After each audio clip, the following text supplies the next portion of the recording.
Grand Rising family, Grand Rising friends. Happy Friday, happy Friday. This is Sean Speaks, and I just wanted to drop some Friday nuggets. I kind of want to talk about self-criticism today. I'm probably one of the most critical people of myself. But over the years, I have found that being too critical of myself is the reason I don't do some of the things that I want to do, because I stop myself before I even begin. And I do that all because I'm too self-critical. And so it started me to wonder, why am I so self-critical?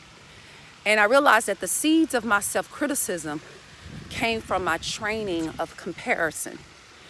See, when you are trained to compare yourself to others, or to think in terms of this is good, that is bad, this is right, that is wrong, based upon somebody else's definition, it tends to make you very self-critical of yourself.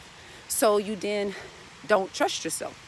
And so I found that what happened with the self-criticism is that I didn't trust myself. And because I didn't trust myself, I didn't act in accordance to what I wanted to do or who I wanted to be. Let me tell you something. When you operate in self-criticism, you are operating from a place of a lack of sufficiency. But when you realize that you are good enough, that what you do is good enough, right? Then you will operate from a place of learning. You will be willing to act and learn. Act again and learn some more. Act again and learn some more. Because as long as you operate from a place of self-criticism, you're also operating from a lack of sufficiency. And let me tell you something, you are totally sufficient to do whatever it is that you need to do, right? And that doesn't necessarily mean on the first go round, you're gonna get everything quote unquote right. But it's not about getting it right in comparison to somebody else. It's about getting you where you wanna be. And that's a process. And you have to trust that process. You have to go with that process. And you cannot let the self-critical thoughts stop you. I can remember wanting to write. Oh my goodness, y'all, I've been wanting to write all my life. But self-criticism stopped me from writing. It was, well, what is Susie going to think? And what is John going to think of? What are my parents going to think of? What is my family going to think? And what I realized is that by doing that, it stopped me from acting. It stopped me from just doing what it is that I had set my mind to do. And so I had decided that, you know what? I'm just going to write. And I'll write and I'll learn. And I'll write some more and I'll learn. And I realized when you get into the flow of creating yourself. So let's try to reduce our self-criticism and let's start acting in a way that serves who you want to be.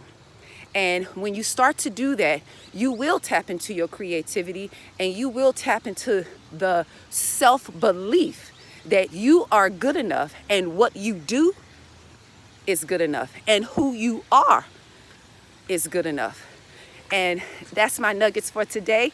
Let's have a wonderful Friday. Happy Friday.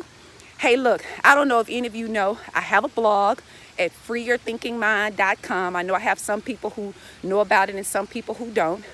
If you like to read or you want to get into reading, you know, you can definitely check us out at freeyourthinkingmind.com. If you say, hey, look, I'm not one to do a lot of reading, but you like to listen, go over to our YouTube channel at Up Talk My Life on YouTube and check it out. And if it's for you, great. If not, hey, I understand. Ashe, free thinkers, ashe. Use this time to engage in a little CoronaTherapy, right? You know, take some nice hot baths and some long walks and just some thinking time, right? Some time to yourself to just rethink your life, rethink what it is you're doing in life and who you want to be. Just take this time for you, a little more time for you. Ashe, free thinkers. Have a wonderful day. May what you say manifest today and every day. Ashe.